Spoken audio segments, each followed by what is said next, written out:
இதை பார்க்கும்போது 78 ஆண்டு கால சுதந்திரம் இன்னைக்கு சுதந்திரமா இருக்குதா அப்படின்னு கேட்கக்கூடிய நிலைமையை நமக்கு ஏற்படுத்தியிருக்கு. ஸ்டாட்டிக்ஸ் படி ஒவ்வொரு 15 நிமிஷத்துக்கு ஒரு தடவையும் இந்தியால ஒரு பெண் கற்பழிக்கப்படுறாங்க அப்படின்னு ரிப்போர்ட் சொல்லுது. அவங்களோட பெல்விக் போன் இடுப்பெலும்பு உடைக்கப்பட்டிருக்கு, கால் 90 டிகிரி அளவு விரிக்கப்பட்டிருக்கு. அவங்க போட்டிருந்த அந்த கிளாஸோடைய பீஸ் கண்ணுக்குள்ள போய் அது கண்ணுல இருந்து ப்ளீடிங் ஏற்படுத்தி. குட் டச் எது பேட் டச் எதுன்னு சொல்லி தராங்கல்ல, அந்த பேட் டச் நடந்தா என்ன அவேர்னஸ் இருக்கணும் அப்படின்றத சொல்லி தராங்களே தவிர பேட் டச் பண்ணக்கூடாது அப்படின்னு எந்த ஆணுக்கும் நீங்க சொல்லி தரது இல்லையே. இங்க தண்டனைகள்லாம் கடுமையா தான் இருக்கு, ஆனா யாருக்கு அப்படின்றதுதான் இங்க சந்தேகமா இருக்கு. அதுவரை பெண்களை வாழ விடுங்க, அவங்களுக்கான உரிமைகளை கொடுக்காட்டியும் அவங்களுக்கான சலுகைகளை கொடுக்காட்டியும் அவங்க வாழ்றதுக்கான ஒரு நல்ல வாழ்க்கையவாது ஏற்படுத்திக்கணும். இந்தியாவுடைய சுதந்திர தினம் அதை ரொம்ப வெகு விமர்சையா எல்லாரும் ரொம்ப சந்தோஷமா கொண்டாடி முடிச்சிருக்கோம். பிரதமர்ல இருந்து முதல்வர் வரை எல்லாரும் கொடியேத்தி ரொம்ப பிரம்மாண்டமா கொண்டாடி வந்திருக்கோம். இந்த சுதந்திர இந்தியால இந்தியர் அப்படின்ற பெருமையோட நம்ம அந்த நாளை கடந்து வந்திருக்கோம். ஆனா இந்த சுதந்திர தின விழாவுக்கு 2 நாளைக்கு முன்னாடி நடந்த சம்பவம் இந்தியால ஒரு பெரிய பாதிப்பை ஏற்படுத்து. கொல்கத்தால ஒரு டாக்டர், பிஜி படிக்கக்கூடிய டாக்டரை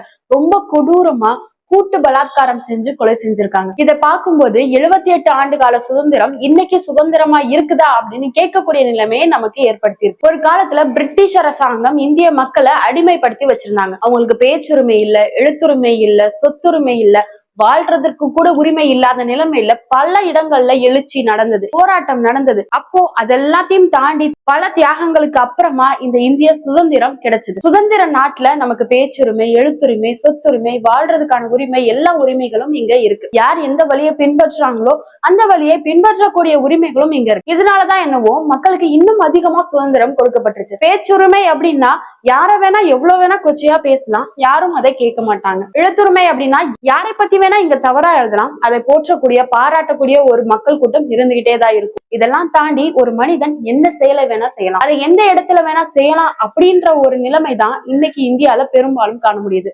எஸ்பெஷலா செக்ஸுவல் அசால்ட்டா இருக்கட்டும், ரேப்பா இருக்கட்டும், சைல்ட்ஹுட் அபியூஸா இருக்கட்டும், இதெல்லாம் ஒரு ஆண் இந்த இந்தியால தாராளமா செய்யலாம் அப்படின்ற ஒரு மனநிலை இந்த இந்திய மக்களுக்குள்ள அதிகமா வந்திருக்கு. ஏதோ ஒரு கேஸ கேட்டுட்டு இந்த மாதிரி பேசாதீங்க அப்படின்னு சொல்ற நிலைமை இந்தியால இல்ல. ஸ்டாட்டிக்ஸ் படி ஒவ்வொரு 15 நிமிஷத்துக்கு ஒரு தடவையும் இந்தியால ஒரு பெண் கற்பழிக்கப்படுறாங்க அப்படின்னு ரிப்போர்ட் சொல்லுது. இப்ப நம்ம பேசிட்டு இருக்க இந்த நேரத்துல கூட இந்தியால ஏதோ ஒரு மூலையில ஒரு பெண் கற்பழிக்கப்படுறாங்க. இந்த நிலைமையை பார்க்கும்போது என்னன்னு சொல்ல முடியும்? மிருகம் கூட ஒரு மனிதனை தாக்கும் போது அந்த மனிதன் இறந்துட்டான் அப்படின்னு சொன்னா அந்த மனிதன் அப்படியே விட்டுட்டு போயிடும். இதைதான் நம்ம நிறைய பெரும்பாலும் பார்த்திருப்போம். ஆனா இந்த கொல்கத்தால நடந்த ஒரு கூட்டு பலாத்காரம் எவ்வளவு கொடுமையா நடந்திருக்கு தெரியுமா? அவங்களுடைய உடம்புல இருந்து ஃபாரன்சிக் ரிப்போர்ட் எடுத்திருக்காங்க. 130 மில்லி செமனல் ஃப்ளூயிட் இருந்திருக்கு. அப்படின்னா 5 ஆண்களுக்கு மேலாக கூட்டு பலாத்காரம் செஞ்சு அவங்களை கொலை செஞ்சிருக்காங்க அப்படின்னு. இன்னும் அந்த ஃபாரன்சிக் ரிப்போர்ட் எல்லாம் அவங்க படிச்சு காட்டுறாங்க. அது கேட்கறதுக்கே ரொம்ப கஷ்டமானதாக இருக்கு. அவங்களோட பெல்விக் போன் இடுப்பெலும்பு உடைக்கப்பட்டிருக்கு, கால் 90 டிகிரி அளவு விரிக்கப்பட்டிருக்கு. அவங்க போட்டிருந்த அந்த கிளாஸோடைய பீஸ் கண்ணுக்குள்ள போய் அது கண்ணுல இருந்து ப்ளீடிங் ஏற்படுத்திருக்கு. அவங்க இறந்த பிறகும் அவங்க கொடுமை செய்யப்பட்டிருக்காங்க அப்படின்ற நிலைமையை காட்டி எவ்வளவு கஷ்டமா இருக்கு. கேட்கவே முடியல, இமேஜின் பண்ணியே பார்க்க முடியல. அப்ப அந்த பெண் அந்த நேரத்துல எவ்வளவு கொடுமையா அனுபவிச்சிருப்பாங்க. ஒரு பெண்ணை தாண்டி ஒரு மக்களுக்காக சேவை செய்யக்கூடிய ஒரு டாக்டர். எல்லாரும் சொல்லுவாங்க, ஒரு டாக்டர் உயிரை காப்பாத்திட்டா தெய்வம் மாதிரி வந்து காப்பாத்துனீங்க, நீங்க தான் என்னோட கடவுள் அப்படின்லாம் சொல்லுவாங்க. அப்படி இருக்கக்கூடிய ஒரு சேவையில இருக்கக்கூடிய பெண்ணை எப்படி இப்படி செய்ய மனசு வரும்? அப்ப அவங்க ஆண்களா அப்படின்னு கொஸ்டின் கேட்கக்கூடிய நிலைமை இருக்கு. அதை தாண்டி இவங்க எல்லாம் மனுஷங்களா அப்படின்னு கேட்கிற மாதிரிதான் இந்த சம்பவம் நம்மளுக்கு காட்டுது. இவ்வளவு கொடூரமா நடந்துகிட்ட அந்த குற்றவாளிகளை உடனே மறுநாளே கைது செய்யறாங்க. சரி, குற்றவாளிகளை பிடிச்சிட்டாங்க, தண்டனை கிடைச்சிருச்சா? இல்ல, அங்க நிலவரம் வருது, இல்ல அந்த டாக்டர் சூசைட் பண்ணிக்கிட்டாங்க அப்படின்னு. எப்படி இதை சொல்ல மனசு வரும்? அந்த டாக்டருடைய பெற்றோர் பேரண்ட்ஸ் கிட்ட போய் அவங்கள டார்ச்சர் பண்ணிருக்காங்க. இல்ல, இந்த பாடியை நீங்க எரிச்சிருங்க, அடையாளம் தெரியக்கூடாது அப்படின்னு. இந்த நாட்டுல பணமோ பவரோ இருந்தா என்ன வேணா செய்யலாம், யார் வேணா எதை வேணா செய்யலாம் அப்படின்ற நிலைமை தானே இங்க இருக்கு. National criminal records bureau NCRB வெளியிட்டிருக்காங்க, இந்தியால மட்டும் இந்த பாஸ்ட் 2 வருஷத்துல 8.7% வந்து செக்ஸுவல் அசால்ட் அதிகமாயிருக்கு அப்படின்னு. 80% ஆன பெண்கள் இங்க சைல்டு அபியூஸ்ல இந்த இந்தியால இருந்துட்டு இருக்காங்க அப்படின்றத சொல்லுது. இதுக்கெல்லாம் தைரியம் எங்க இருந்து வந்தது? ஒரு பெண்ணை பார்த்தாலே, அவ எந்த உடை அணிஞ்சிருந்தாலும் அந்த பெண்ணை பார்த்தாலே தவறா நடந்துக்கணும் அப்படின்ற ஒரு எண்ணம் ஒரு ஆணுக்கு தோணுதா? அதனாலதானே இவ்வளவு விஷயங்கள் இங்க நடக்குது. எல்லா ஆண்களையும் கண்டிப்பா குறை சொல்ல முடியாது, ஆனா பெரும்பான்மை இங்க என்ன நடக்குது? ஒரு பெண் தன்னோட வீட்டை விட்டு வெளியே போகும்போதே தனக்கு என்ன நடக்குமோ, யார் என்ன செய்வாங்களோ அப்படின்ற பயத்தோடயே தான் இந்த இந்தியால வெளியே போக முடியும். அது ஒரு பப்ளிக் டிரான்ஸ்போர்ட்டா இருக்கட்டும், அது ஸ்கூலா இருக்கட்டும், காலேஜா இருக்கட்டும், இல்ல அவங்க பணிபுரியுற இடமா இருக்கட்டும், இல்ல அவங்க எவ்வளவு பெரிய உயர் பதவியில இருந்தாலும் கூட அவங்கள பாதிக்கக்கூடிய ஆண்கள் அவங்கள சுத்தி இருந்துகிட்டே தான் இருக்காங்க. இதுக்கெல்லாம் காரணம் என்ன? இன்னைக்கு இந்த செக்ஷுவல் அசால்ட் அப்படின்றது ரொம்ப சர்வசாதாரணமா இருக்கு. நிறைய மக்களுக்கு இந்த கொல்கத்தால நடந்த செய்தி கூட சாதாரணமா செய்தியா தான் கேக்குது. ஏன்னா இந்தியால அவ்வளவு சம்பவங்கள் நடந்துகிட்டே இருக்குல்ல. ஏதோ ஒரு மூலையில ஏதோ ஒரு பெண் கற்பழிக்கப்படுறாங்க, அந்த செய்தி தானே கேட்ட உடனே பரபரப்பாகும், அப்படியே கொஞ்ச நாள்ல அதை மறந்துடுவாங்க, அடுத்து ஒரு செய்தி வரும். இது ஒரு சைக்கிளா தொடர்ந்து நடந்துட்டே இருக்கனால அது கேட்கக்கூடிய பார்க்கக்கூடிய மக்கள் சர்வசாதாரணமா எடுத்துட்டு போற நிலைமை இங்க வந்துருச்சு. அடுப்போதும் பெண்களுக்கு படிப்பு எதற்கு அப்படின்னு சொல்லி வச்சு பெண்களை அடக்கி வச்சிருந்தாங்க. அதெல்லாம் தாண்டி ஒரு குடும்பத்தோட சூழ்நிலை தாண்டி சமூகத்துடைய சூழ்நிலை தாண்டி ஒரு பெண் வெளியே வந்து தன்னுடைய கால்ல நிக்கணும், தனக்குன்னு ஒரு மதிப்பு வேணும் அப்படின்றதுக்காக எவ்வளவோ பாடுபட்டு ஒரு பெண் வெளியே வராங்க. குழந்தைங்களுக்கு இன்னைக்கு டீச் பண்ணிட்டு வராங்க செக்ஸ் எஜுகேஷன் அப்படின்னு. குட் டச்னா எது, பேட் டச்னா எது அப்படின்னு. குட் டச் எது, பேட் டச் எதுன்னு சொல்லி தராங்கல்ல.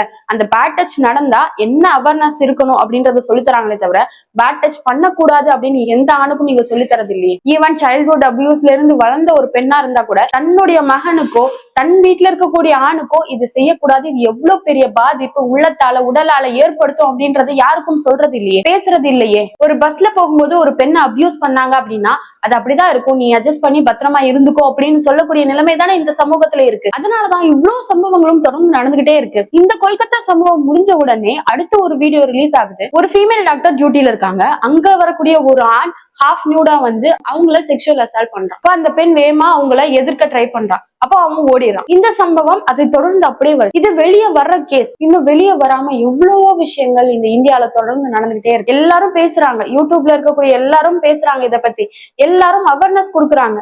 ஆனா இதற்கான சொல்யூஷன் யார் கொடுக்கறது, யார் செய்யறது கேட்டா பவர்ல இருக்கவங்க செய்யணும் அப்படின்னு சொல்லி அதை முடிச்சிடும். பவர் யாரோட கையில இருக்கு? ஜனநாயகம் தானே இங்க நடக்குது. ஜனநாயகம்னா ஒவ்வொரு மக்களுக்கும் அதுல பவர் இருக்குதானே. அப்ப என்னால எந்த மாற்றத்தையும் எடுத்துட்டு வர முடியாதா? தண்டனைகள் கடுமையாக்கப்படாத வரை குற்றங்கள் இங்க குறையவே குறையாது. இங்க தண்டனைகள்லாம் கடுமையா தான் இருக்கு. ஆனா யாருக்கு அப்படின்றதுதான் இங்க சந்தேகமா இருக்கு. யாராவது ஒரு ஏழையோ ஒரு குற்றத்துல மாட்டிக்கிட்டான் அப்படின்னா அவனுக்கு தண்டனை கடுமையா இருக்கும். யாராவது ஒரு செல்வந்தனோ யாராவது ஒரு பவர்ல இருக்கவனோ ஒரு குற்றம் செஞ்சான் அப்படின்னா அவனுக்கு தண்டனை இங்க இருக்காது. இந்த ஒரு மோசமான நிலைமையில இருந்து நம்ம கண்டிப்பா வெளியே வரணும். இது ஒரு பெண்ணுக்கு நடந்த அநீதி. உயர்ந்த நிலையில இருக்கக்கூடிய டாக்டர் அப்படின்ற நிலைமையில இருக்கக்கூடியவங்களுக்கே இந்த நிலைமை அப்படின்னா சாதாரண நிலைமையில இருக்கக்கூடிய பெண்களுக்கு என்ன நிலைமை இருக்கும் அப்படின்றத யோசிச்சு பார்க்கக்கூடிய தருணம். சரி, நீங்க இவ்வளவு நேரம் பேசுறீங்க, நீங்க சொல்யூஷன் சொல்லுங்க அப்படின்னா இஸ்லாமிய சட்டங்கள் தான் இதுக்கு ஒரு பெஸ்ட் சொல்யூஷனா இருக்கும். இஸ்லாமிய முறைப்படி ஒருத்தர் கற்பழிச்சான் அப்படின்னா எல்லாரும் ஊரே கூடி அவனை நடு ரோட்ல தூக்குல போடணும். அப்பதான் அதை பார்க்கக்கூடிய மக்களுக்கு தோணும், இந்த மாதிரி ஒரு நிலைமை எனக்கு வரக்கூடாது அப்படின்ற பயம் தோணும். சட்டங்கள் கடுமையாக்கப்படணும். அப்பதான் குற்றங்கள் குறையும். இந்த சைல்ட்ஹுட் அபியூஸ் எல்லாம் பண்றது யாரு அப்படின்னா அந்த குடும்பத்துல இருக்கவங்க தான், அவங்களுக்கு தெரிஞ்சவங்க தான். அந்த குழந்தைக்கு மட்டும் நீ கவனமா இருந்துக்கோ அப்படின்னு சொல்றதுனால எந்த மாற்றமும் வராது. அந்த குழந்தைகிட்ட தப்பா நடந்துக்கக்கூடிய ஒவ்வொரு ஆணுக்கும் அவனோட உள்ளத்துல இது எவ்வளவு தவறு, எவ்வளவு மோசமான செயல் அப்படின்றத புரிய வைக்கணும். அதை எப்படிதான் புரிய வைக்க முடியும்? இன்னைக்கு சோசியல் மீடியால எங்க எடுத்தாலும், ஈவன் ஒரு யூடியூப்ல ஒரு வீடியோ பார்க்க போறோம் அப்படின்னாலும் அங்க ஒரு ஆட் வரும். அங்க விமனை ஒரு மாடலைஸ்டா அவங்களோட பாடியை செக்ஷுவலைஸா ஒரு ஆணுக்கு தூண்டுதலா ஏற்படுத்துறாங்க. எந்த பக்கம் பார்த்தாலும் பெண்களை போதைப் பொருளா பார்க்கக்கூடிய நிலைமை இன்னைக்குதான் அதிகமா இருக்கு. பல ஆண்டுகளா இது இருந்தாலும் இன்னைக்கு இன்னும் அதிகமா இருக்கு. இதுக்கெல்லாம் ஒரே ஒரு சொல்யூஷன் தான் இருக்க முடியும். ஒவ்வொரு ஆணோட உள்ளத்திலையும் ஒரு பெண்ணை காயப்படுத்துறது, உடலாலோ உணர்ச்சியாலேயோ வார்த்தையாலேயோ காயப்படுத்துறது எவ்வளவு பெரிய கொடுமையான செயல் அப்படின்றத அவங்களுக்கு புரிய வைக்கிறது. அதுவும் இந்த பெண்களால கண்டிப்பா முடியும். இஸ்லாம் விபச்சாரத்தை நெருங்காதீங்க, கற்பழிப்பு ரொம்ப மோசமான செயல், அதுல இந்த உலகத்திலயும் வேதனை இருக்கு, மறுமையிலயும் வேதனை இருக்கு அப்படின்றத போதிக்குது. சைல்ட்ஹுட் அபியூஸ் அப்படின்னு பேசின உடனே எல்லாரும் வந்துருவாங்க. அப்ப உங்களுடைய தூதர், உங்களோட முன்மாதிரி குழந்தைய திருமணம் முடிச்சாரு அப்படின்னு சொல்லிட்டு திருமணம் முடிக்கிறது வேற, அபியூஸ் வேற. அப்படி இருந்தாலும் நம்ம வாழ்ற இந்த காலத்தை எடுத்துக்கலாம். 1947 அப்புறமா தான் சுதந்திரம் கிடைக்குது. சுதந்திரத்துக்கு அப்புறமா தான் இந்தியன் பீனல் கோட் சட்டம் வருது. அந்த சட்டம் வந்ததுக்கு அப்புறமா தான் 18 வயதுக்கு கீழே இருக்கக்கூடிய பெண்களை திருமணம் முடிக்க கூடாது அப்படின்னு வருது. இந்த இந்தியாலே எடுத்துக்கிட்டோம் அப்படின்னா ஈவன் நம்மளுடைய தாத்தா பாட்டி காலத்திலே 13 வயசுல 15 வயசுல திருமணம் முடிச்சு கொடுத்தாங்க.